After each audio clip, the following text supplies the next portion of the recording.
लक्ष्मी का अपने घर में पूरा दबदबा था। हिटलर की तरह वो सारा काम अपने पति और बेटे से करवाती। धीरे धीरे उसके पति की तबीयत खराब रहने लगी। सुनो जी, अब आप बुजुर्ग हो गए हो, काम में भी अब हाथ आपके फुर्ती से नहीं चलते। अरे भाग्यवान, भगवान से डर। तुझसे मैंने शादी अपने इकलौते बेटे के अच्छे पालन पोषण के लिए की थी, लेकिन तूने तो उसका बेड़ा गर्क कर दिया। मैंने क्या किया? पढ़ाया लिखाया, अब नौकरी नहीं लग रही तो मैं कैसे जिम्मेदार हो गई? अब घर में बैठकर रोटी तोड़ रहा था तो मैंने कहा काम ही कर ले। एक तो भला करो और ऊपर से बातें सुनो। तभी सारंग वहां आ जाता है। बहुत भूख लगी है माँ, कुछ खाने को दे दो। अब तुम्हारे पापा का हाथ तो चल नहीं रहा है। मैं ही जा रही हूँ आज किचन में, बनाती हूँ कुछ। हे भगवान, कैसे होगा इतना काम मुझसे? लक्ष्मी किचन में काम कर रही होती है कि तभी अचानक उसे आइडिया आता है।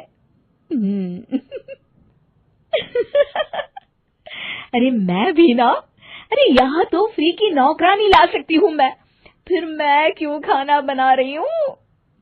उस दिन लक्ष्मी सारंग की पसंद का खाना बनाती है और बैठकर उसे बड़े ही प्यार से खिलाती है। खा ले बेटा, खा ले, पेट भर के खा ले। अरे रुक, मैं तेरे लिए ना गर्मा गर्म रोटियां लाती हूँ। सारंग और उसके पिता एक दूसरे की ओर बड़े ही हैरानी से देखते हैं। बेटा सारंग, जरूर दाल में कुछ काला है, वरना ये औरत तो हमें बासी खाना भी सुकून से ना खाने दे। सुनील की बात लक्ष्मी सुन लेती है और जोर जोर से चिल्लाने लगती है। अरे हाँ, भलाई का तो जमाना ही नहीं रहा।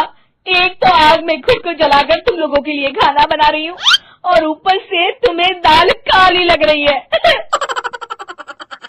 अरे माँ, पिताजी का ये मतलब नहीं था, तुम बुरा मत मानो।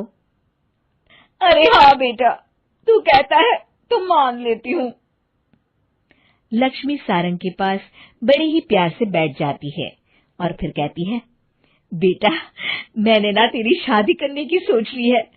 अब तेरे पिताजी के हाथ भी नहीं चलते तो सोच रही हूँ तेरे लिए बीवी ले आऊं। अब पता नहीं ना मैं भी कब मर जाऊं।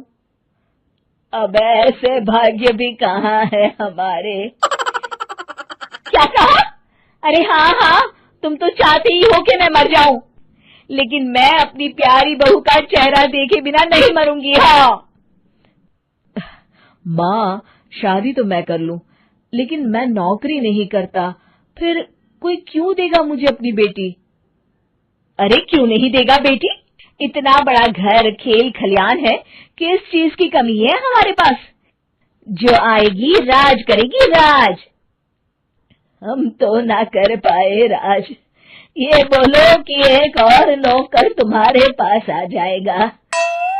मैं कहती हूँ चुप हो जाओ। अरे खुद के घर का खाना बनाएगी तो क्या नौकरानी हो जाएगी? अब तुमसे तो किचन का काम होता नहीं, तो कोई तो करेगा ना। ठीक है माँ, तुम जैसा सही समझो बस।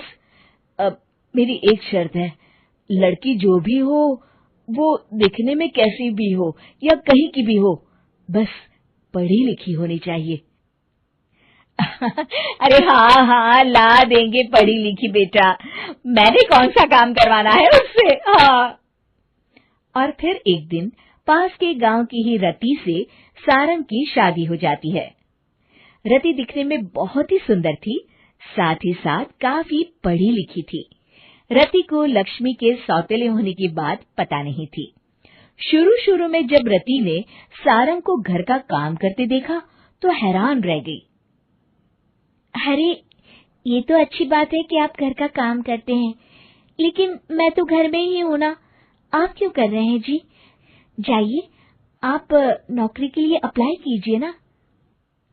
तभी लक्ष्मी वहां आ जाती है। अरे रति बहू, करने दे उसे काम।